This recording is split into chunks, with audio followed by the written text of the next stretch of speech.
E hoje eu vou falar sobre uma teologia, uma doutrina, que aparentemente ela é inofensiva, muito menos nociva.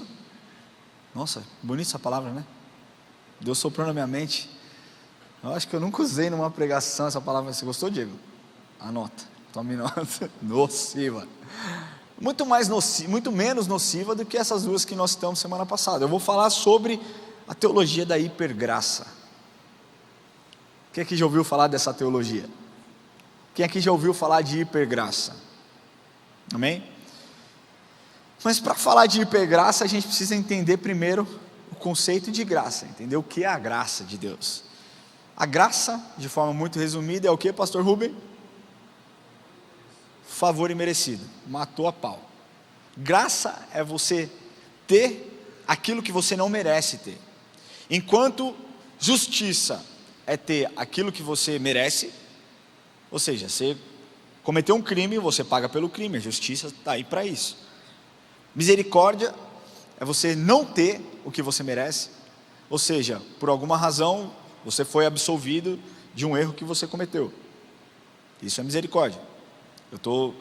Presta atenção, tá? Eu estou tentando colocar esses conceitos dentro do mesmo exemplo, mas é lógico que acontece misericórdia, né? A gente pode ver no nosso Brasilzão a misericórdia sendo estendida para uns, enquanto outros estão lá pagando a justiça. É isso aí.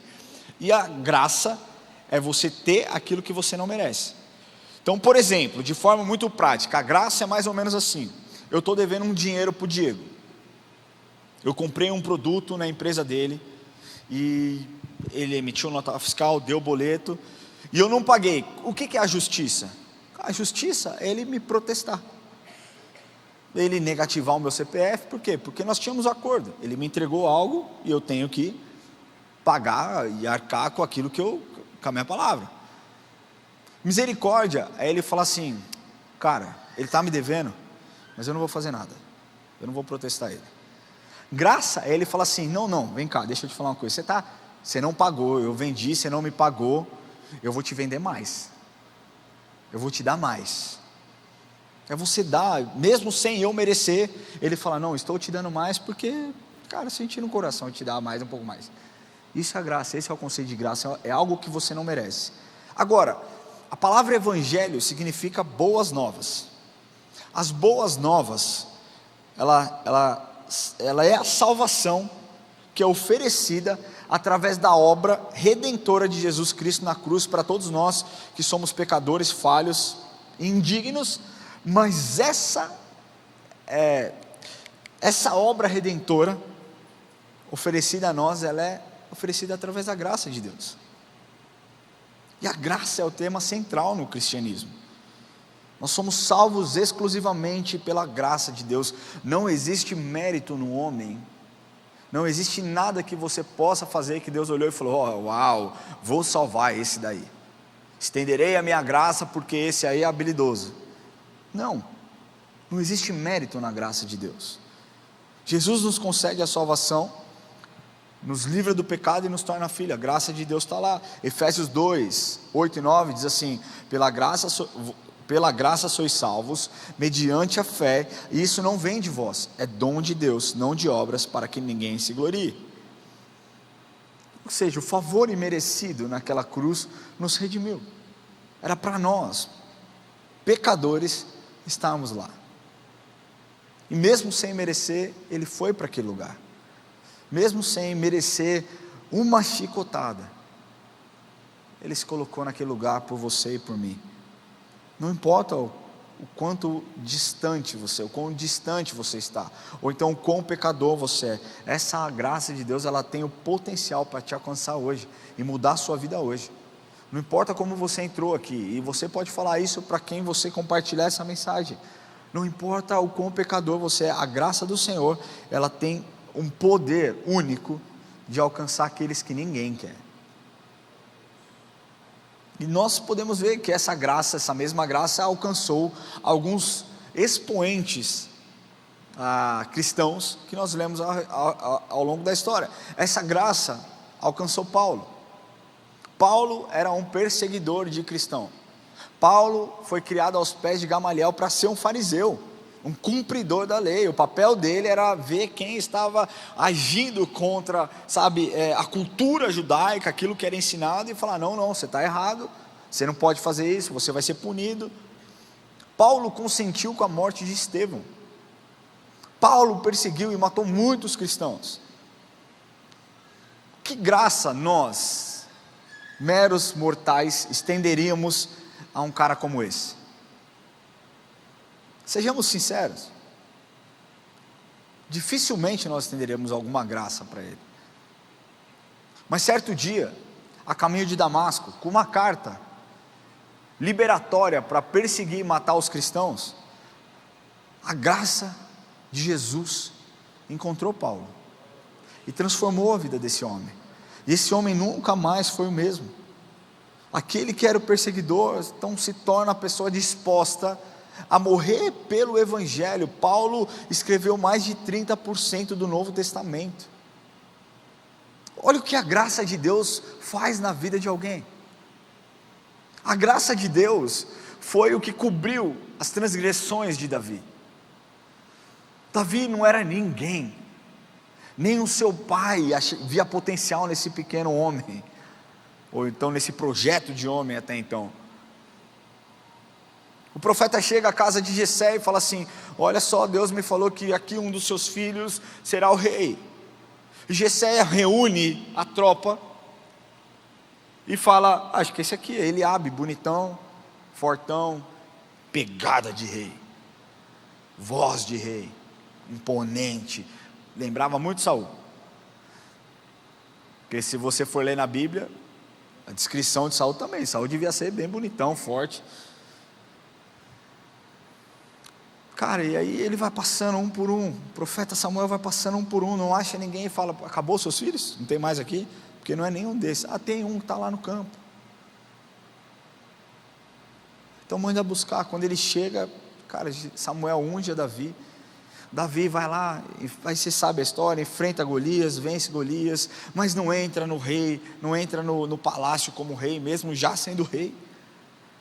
Fica lá, e aí, enfim, nós sabemos a história. Mas existe algo central na história de Davi: o pecado que ele comete.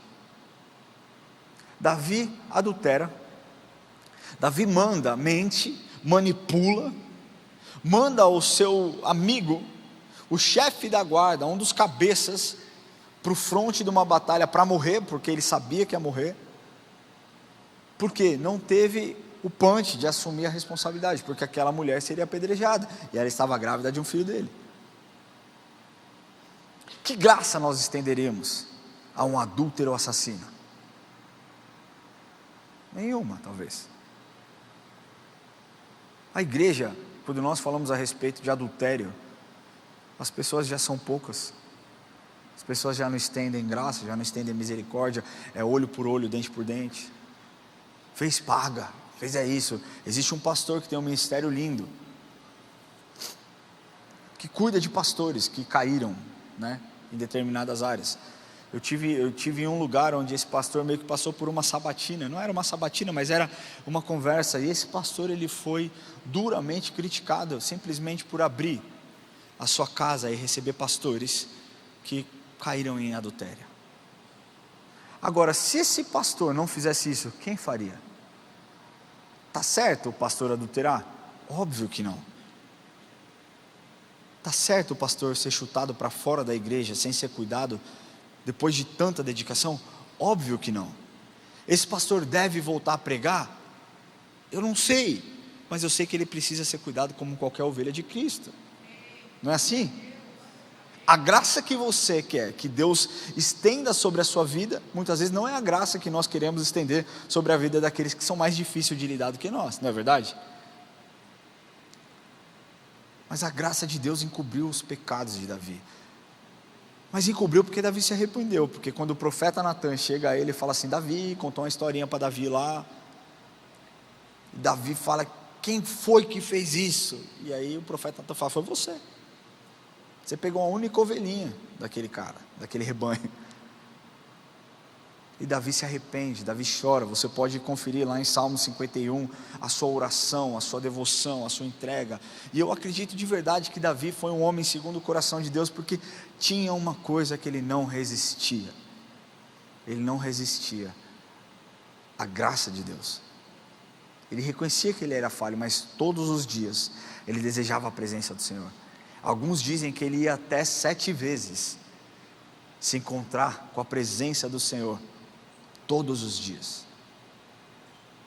A graça de Jesus encontrou a mulher samaritana. A mulher samaritana que estava lá no poço de bobeira. Jesus chega. Jesus pergunta para ela: cadê seu marido? Ela, conversa vai, conversa vem. Aí Jesus fala: não, esse não é o seu marido, você já teve 5. Alguém aqui já foi casado 5 vezes? Meu avô foi quase. Meu avô acho que deve ter casado umas 4 vezes. Mas 5? Jesus olha para aquela mulher, e o que ele derrama sobre ela é algo que mudou a história dela, e não só a história dela, mudou a história de todos aqueles que caminhavam com ela.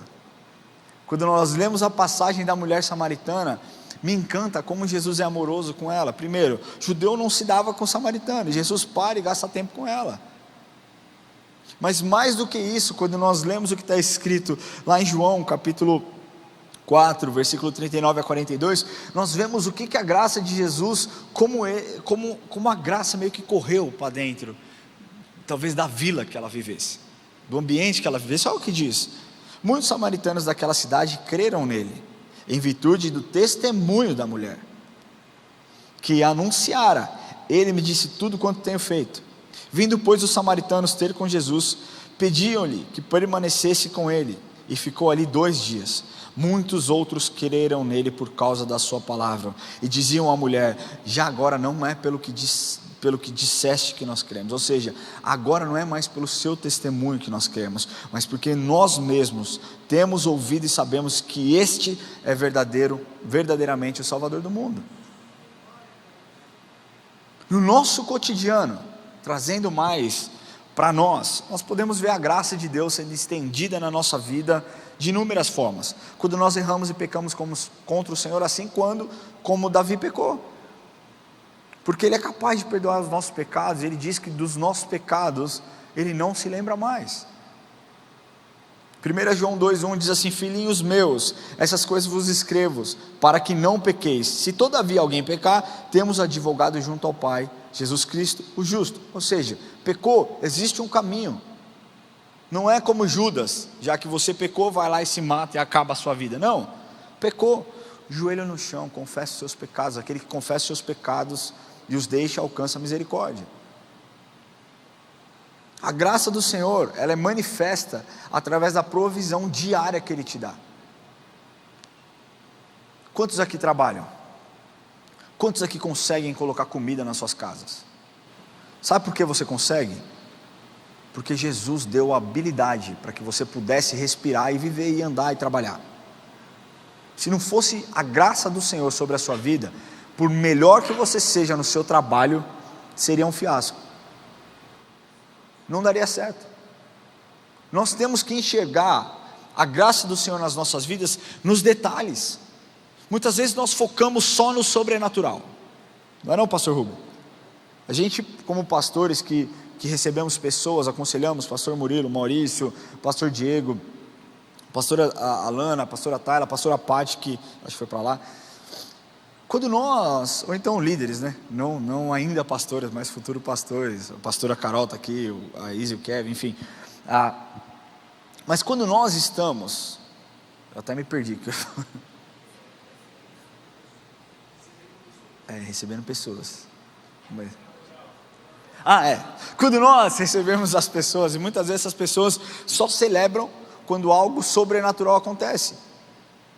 Então assim, nossa, eu não tinha como pagar uma conta, e aí a conta estava enorme, e aí Deus veio e mandou um irmão, o irmão pagou. Amém, sobrenatural. Mas e o natural? E o ordinário? A gente muitas vezes não celebra. Qual foi a última vez que você parou para agradecer a Deus pelo emprego que você tem? quer seja bom ou ruim, você está empregado. Você está lá, cara, você está trabalhando. Isso graças ao favor do Senhor sobre a sua vida. A graça se manifesta na plenitude do amor que só Ele pode dar. Que só o amor que vem dEle. É o amor que nos consola quando nós estamos acabados. Quando nós estamos sem esperança, quando nós não temos força. É esse amor que nos encanta. É esse amor que nos conquista. É esse amor que nos encontra, onde a graça do Senhor é apresentada a nós.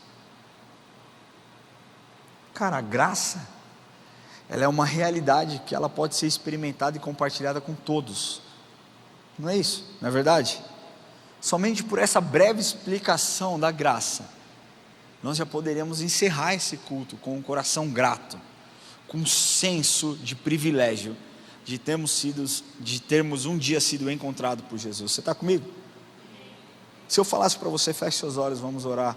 A graça do Senhor é tudo aquilo que nós temos, é tudo aquilo que nós precisamos. Obrigado, Senhor, por essa graça. Estava excelente e suficiente, seria uma baita pregação. Mas as pessoas decidiram criar algo novo, decidiram ressignificar o que é graça. Dá para se ressignificar o que é graça, sabendo tudo isso que a gente viu? E eu talvez tenha falado 1% do que é a graça de Deus. Dizer hipergraça, eu acho uma burrice sem tamanho, cara, porque a graça ela é hiper, ultra, master, mega blaster por si só. A gente não precisa ficar redescobrindo, redesenhando, mas de forma resumida, essa teologia da hipergraça, ela é a ênfase na graça de Deus, mas na medida que outros conceitos primordiais para a vida de um cristão, como santidade, temor a Deus, confissão e arrependimento, eles são amplamente negados. A hipergraça é a preciosa, bíblica e maravilhosa doutrina da graça levada a um extremo mortal. Resumindo, toda a obra de Deus eles colocam em um só atributo: amor. Deus é amor?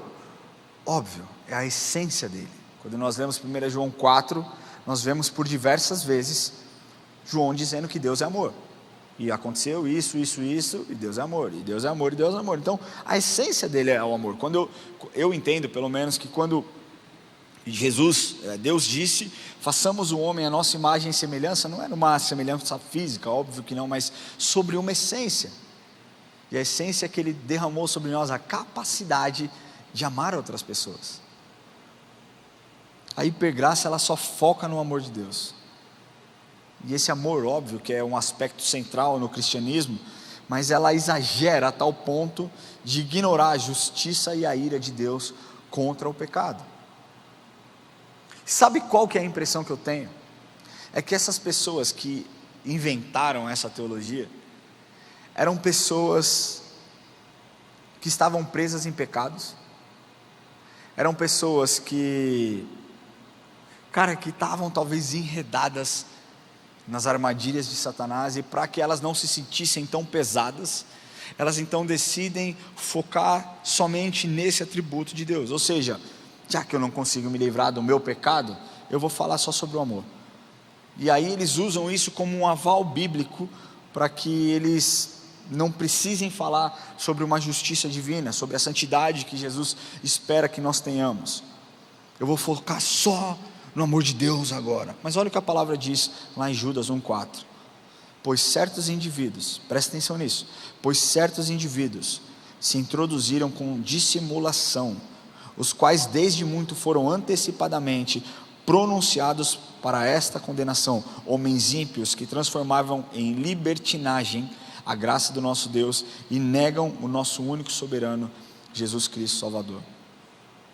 Eu li um teólogo dizendo que a frase que resume a hipergraça é: venha como está e permaneça como quiser. Eu achei genial, porque é exatamente isso.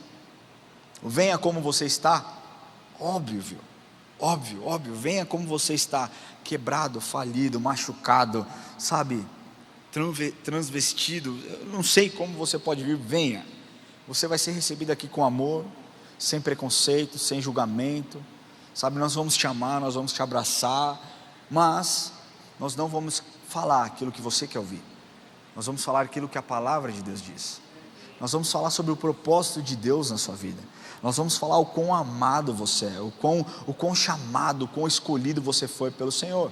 E aí, uma vez que o Senhor te encontra verdadeiramente, não tem como você não ser transformado. Mas para isso, nós não vamos negociar os nossos valores, nós vamos nos ater àquilo que a palavra de Deus diz. E ela é suficiente. Ela é suficiente. Então, se você é um travesti, uma prostituta, um dependente químico, um nóia, e foi machucado por uma igreja, certamente essa igreja não foi uma boa referência de Cristo na sua vida, porque nós lemos a mulher a mulher samaritana, Jesus tratou ela com amor. Para aquela mulher pega em adultério, o que Jesus fala para ela? Primeiro Jesus fala para as pessoas, aquele que não pecou, que atire a primeira pedra. E quando Jesus olha, e ele estava lá escrevendo no chão, alguns dizem que ele estava escrevendo no chão o pecado de cada um dos que estavam ali, mas ele olha e fala, mulher, cadê os teus acusadores? Ela fala, todos foram embora. Ele fala, eu também não te condeno. Mas ele diz algo que muda tudo, vá e não peques mais. Você entende como dá para falar sobre pecado e amor, sem ser bruto, sem ser, intransigente e raivoso? É só você estar cheio do Espírito Santo, que Deus vai te usar para falar com essas pessoas. Agora, é tão fácil combater essa doutrina, é muito fácil. Eu sempre falei sobre Romanos 6, porque Romanos 6 é como se Deus colocasse o título para você que defende a hipergraça, estou aqui endereçando para você essa mensagem. Olha só o que diz Romanos 6, o que Paulo escreve. Que diremos, pois? Permaneceremos no pecado para que seja a graça mais abundante? De modo nenhum. Como viveremos ainda no pecado, nós, os que para ele morremos? Aí ele vai, vamos pular lá para o versículo 10. Pois quanto a ter morrido, de uma vez para sempre morreu para o pecado, mas quanto a viver, vive para Deus. Assim também vós considerai-vos mortos para o pecado, mas vivos para Deus em Cristo Jesus. Não reine, portanto, o pecado em vosso corpo mortal, de maneira que obedeçais às suas paixões, nem ofereçais cada um dos membros do vosso corpo ao pecado, como instrumento de iniquidade, mas oferecei-vos a Deus como ressurretos dentre os mortos, e os vossos membros a Deus como instrumentos de justiça, porque o pecado não terá domínio sobre vós, pois não estáis debaixo da lei, e sim debaixo da graça. Ou seja, já que eu estou debaixo da graça, eu vou viver pecando? De modo nenhum, você está maluco, você não entendeu nada. Se você está debaixo da graça, você entende que essa graça te alcançou, é aí que você não vai querer viver no pecado, é aí que você vai querer lutar contra o pecado. Essa passagem de Paulo aos Romanos é uma clara defesa, essa falsa ideologia. De fato, você pode entrar aqui de qualquer jeito, mas a palavra do Senhor é aquela que vai te mudar. Quando ouvimos essa teologia nas igrejas, o que você percebe é que elas não falam contra o pecado, sabe por quê? Porque elas não querem ofender os membros, e esse é o grande perigo da igreja no mundo hoje. Nós estivemos nos Estados Unidos, eu, Diego e Alana, fazendo uma imersão em outras igrejas, e nós notamos um padrão. Eles não fazem apelo no final do culto, apelo de salvação. Sabe por quê? Porque eles não querem coagir os membros, porque eles não querem intimidar os membros.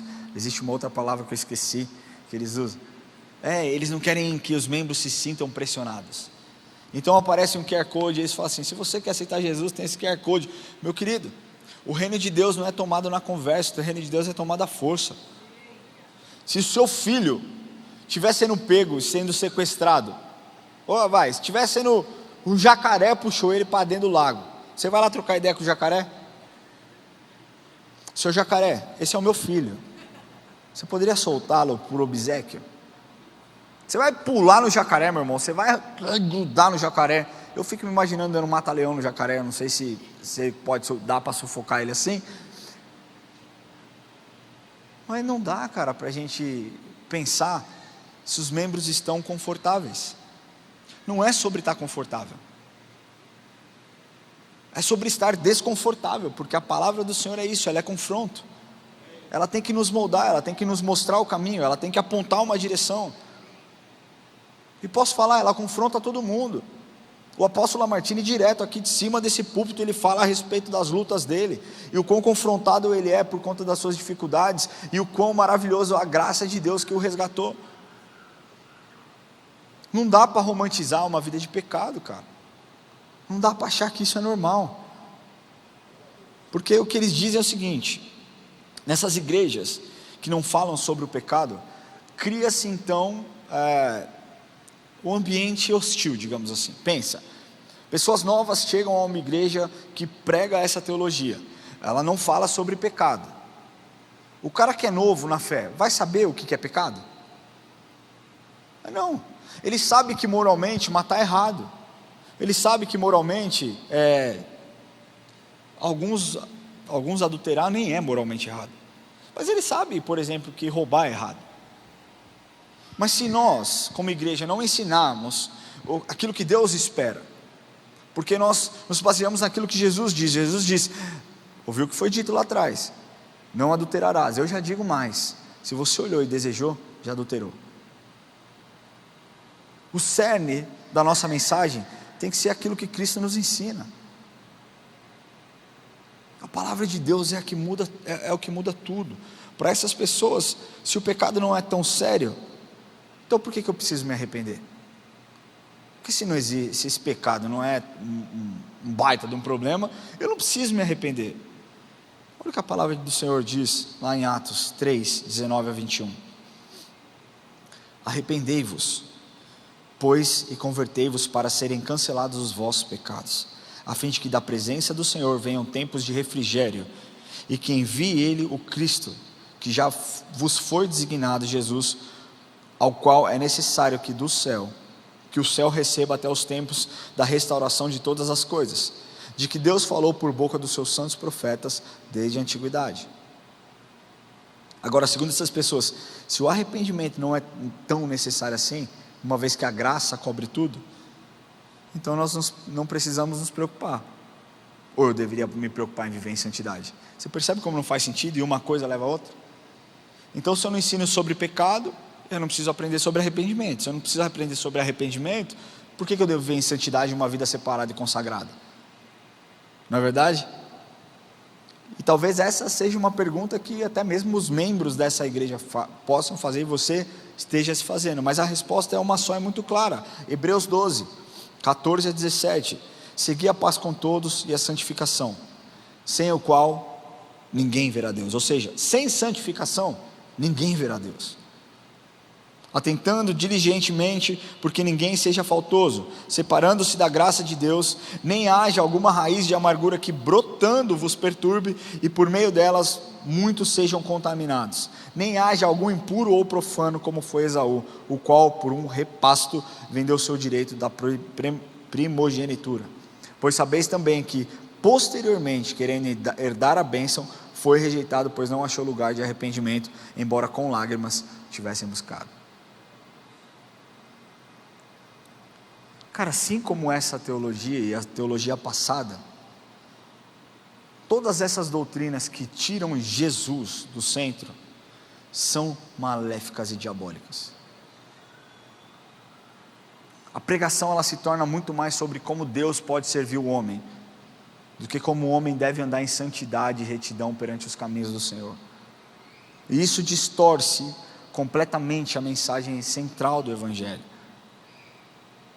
2 Timóteo 4, versículos 3, 4 diz assim: pois haverá tempo em que não suportarão a sã doutrina, pelo contrário, cercar-se-ão de mestres segundo as suas próprias cobiças, como que sentindo coceira nos ouvidos, e se recusarão a dar ouvidos à verdade, entregando-se às fábulas.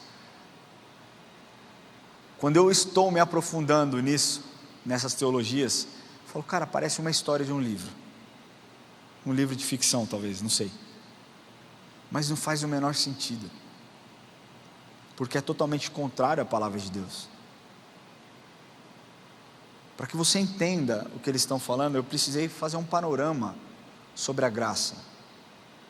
Mas a graça de Deus não nos dá o direito de não olhar o Senhor como o atributo de justo juiz, porque Ele é o Deus de justiça. E essa teologia tem entrado nos púlpitos, cara, e arrastado muitas pessoas para longe. Nós tínhamos uma família aqui, que era uma família muito, muito ativa. A filha era ativa, os filhos eram ativos, os pais eram ativos, todo mundo ativo. E aí eles mudaram, foram para outro país e tudo mais, enfim. E aí, um dia conversando, essa pessoa era bem próxima a minha, a Érica. E um dia conversando eu falei, vixe, está indo para um caminho não muito legal. Conversei, eu lembro de conversar com a Érica. Isso nós já morávamos nos Estados Unidos. E eu falei, vixe, eu realmente estou preocupado. E foi. E eles foram tão obstinados em se manter nessa falsa doutrina, que hoje estão falando mal de igreja, levando mais pessoas para o mesmo buraco espiritual que eles estão, já não se relacionam com Deus, já não falam com Deus, já não são mais tão, sabe? Eu tenho alegria nisso? Lógico que não. Porque uma família saudável, que foi seduzida por uma teologia não saudável, onde o propósito da vida deles foi arrancado por essa falsa doutrina, e a intimidade que eles tinham com Jesus, e toda a confiança, se esvairiu, foi embora, acabou. E eu quero concluir essa mensagem dizendo que na hipergraça uma coisa é certa: eles enfatizam que a salvação é só pela graça, e de fato é só pela graça. Talvez essa seja a única coisa certa que eles falem, que a salvação é pela graça, e ela foi dada gratuitamente por Deus e somente pela graça. Mas também no Novo Testamento nós aprendemos que um crente precisa levar uma vida responsável diante de Deus. Nós temos a nossa responsabilidade diante dessas situações. 2 Coríntios 13, 5 diz assim: examinai-vos a vós mesmos se realmente estáis na fé. Provai-vos a vós mesmos, ou não reconheceis que Jesus Cristo está em vós?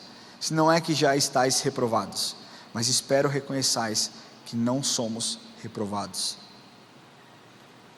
Nós precisamos entender que santificação é um processo de separação, e é algo maravilhoso. É o que nos protege, é o que nos protege, é o que protege o nosso propósito, é o que nos aproxima de Deus. E eu quero falar para você que talvez tenha sido ferido por essa teologia, ou pelas outras teologias, ou por outras teologias, que nunca foi o que Cristo quis que você aprendesse. Eu sempre brinco com as pessoas: quer saber se uma igreja é saudável? Veja se ela abre a Bíblia e se atente, e se ela se atenha àquilo que a palavra de Deus diz. Agora, como que você vai saber se um pastor está falando aquilo que é certo, se você não lê a Bíblia? Uma vez eu vi um pastor pregando, eu estava junto com o Fê, o irmão do Gui, e o pastor falando e tal, e não sei o que lá, e ele citou, falou, e tal, no versículo tal, diz assim, assim, assim. Eu não me liguei, mas o Fernando abriu na Bíblia na hora. Falou, irmão, não tem nada disso que esse pastor citou, nem perto disso. Esse pastor, um tempo depois, foi desmascarado. Não era daqui da nossa igreja, tá? E nem era aqui na nossa igreja isso. foi em outro lugar que a gente estava, mas se ele não tivesse a curiosidade, eu mesmo, também não era pastor na época, tinha passado batido, e tinha saído com a impressão: uau, que pastor sábio, como ele é bom, esse pastor é bom. Leia a Bíblia, porque aí você vai poder combater talvez aquilo que tem sido ensinado. Nós pastores não temos problema nenhum em você vir com a sua Bíblia e falar assim: eu estou com uma dúvida aqui. Isso é o que a gente mais gosta. Mentira? Estou mentindo? Não é da hora? Quando alguém chega e fala: eu não entendi isso aqui. E aí você tem a oportunidade de sentar e conversar com alguém que realmente deseja aprender. É uma delícia. Mas isso devia ser todos nós. Todos nós deveríamos ter essa paixão e esse ímpeto por aprender mais do Senhor. De fato, Deus é o amor, e essa essência não muda por nada. Você pode ser o maior pecador, nada muda. Você pode ser o melhor filho e nada muda. Nem para mais, nem para menos. O amor dele é imutável. Mas descartar que ele também é justiça, ele é o justo juiz, é muita irresponsabilidade e muita burrice da nossa parte, porque um dia nós estaremos no tribunal de Cristo, e nós seremos julgados por tudo aquilo que a gente fez ou deixou de fazer. Jesus espera que nós sejamos santos. Paulo diz: sede santos como eu sou santo.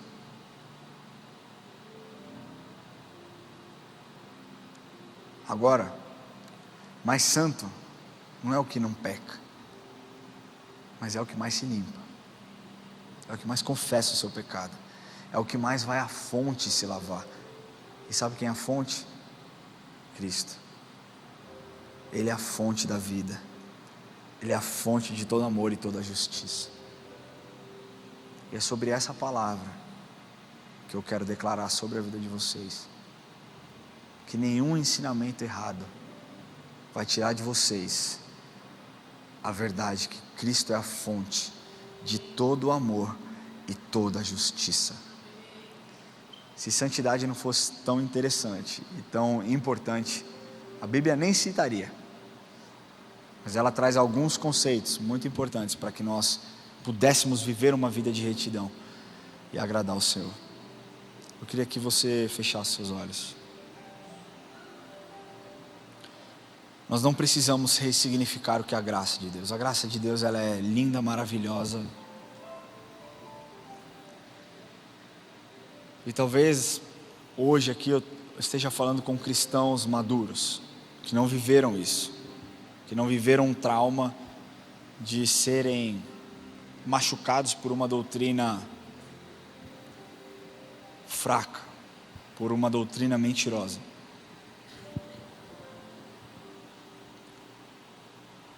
E eu não tenho medo de afirmar que o plano do Senhor é que você conheça a verdade. A palavra de Deus diz: conhecereis a verdade e a verdade vos libertará. A verdade consiste na presença de Cristo, a verdade consiste na palavra do Senhor, a verdade consiste numa vida relacional de muita intencionalidade com Cristo.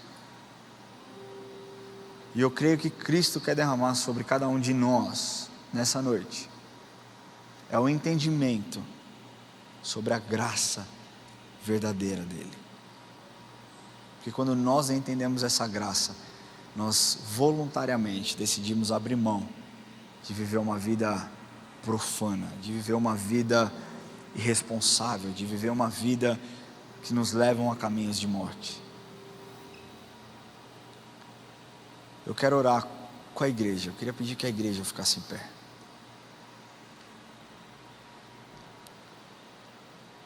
Eu não sei se existe alguém aqui que já foi machucado por essa doutrina. Existe alguém aqui que já foi ferido por essa doutrina? Se sim, eu quero orar por você.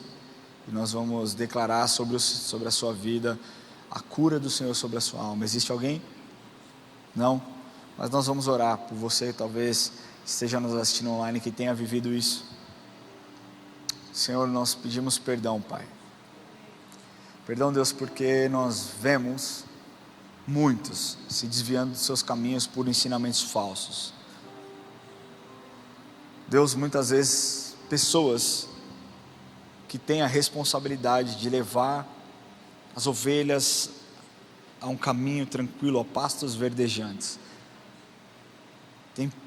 tem pegado essas ovelhas, Deus, pego essas ovelhas e levado, Senhor, para um lugar de perigo, onde os lobos estão, Senhor, famintos, esperando uma brecha para devorá-las. O Senhor é o bom pastor, e nós somos seus mordomos, Deus. Por isso, Deus, eu quero pedir que o Senhor tenha misericórdia, Deus, sobre esses meus irmãos que talvez tenham sido machucados por essa doutrina, Deus. Eu peço perdão, Deus, por esses irmãos, Deus, que talvez estejam distantes do Senhor, porque se aprofundaram tanto no pecado, porque viveram tanto uma vida de promiscuidade, Senhor, e foram tão afetados pelo pecado, porque foi ensinado dessa forma. Traga-os de volta, Senhor, a caminhos tranquilos. Traga, Senhor, os de volta a águas que purificam, Senhor, sabe? Traga-os de volta, Deus, para que eles conheçam o Seu Evangelho, na essência e na plenitude que o Senhor tem para a vida deles. Nós pedimos, Deus, que o Senhor não nos permita tirar o olhar do Senhor, Deus. Nós sabemos, Deus, que nós temos levantado nesse lugar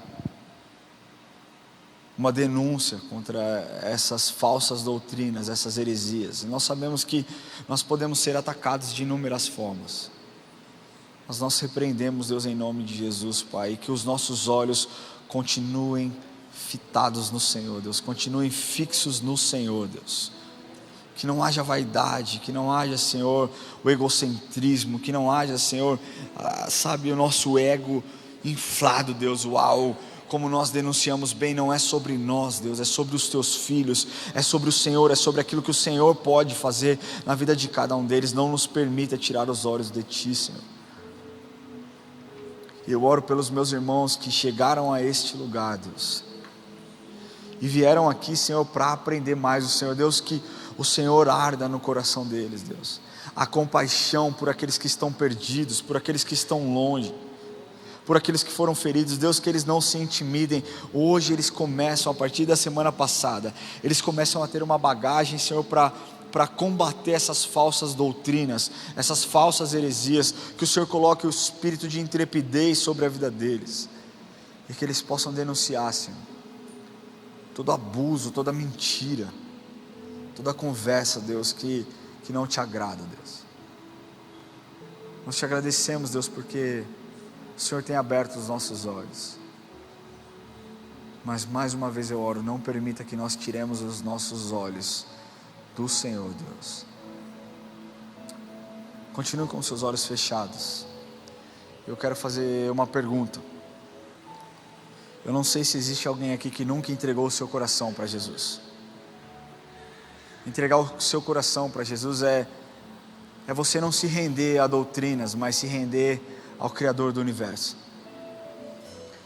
É você não comprar o barulho de uma religião, mas você entender que o nosso Deus é um Deus relacional e deseja se relacionar com você. Entregar o seu coração para Jesus não é você falar: a partir de hoje eu sou crente, a partir de hoje eu sou evangélico e membro da IA Church. Não é sobre isso, mas é sobre você ter uma filiação, e essa filiação ser sobre um Pai que nunca falhou e nunca vai falhar. Amém. Essa filiação que nos garante a salvação e a vida eterna. E para que você se torne filho, é necessário que você simplesmente abra o seu coração, confesse com a sua boca e aceite no seu coração.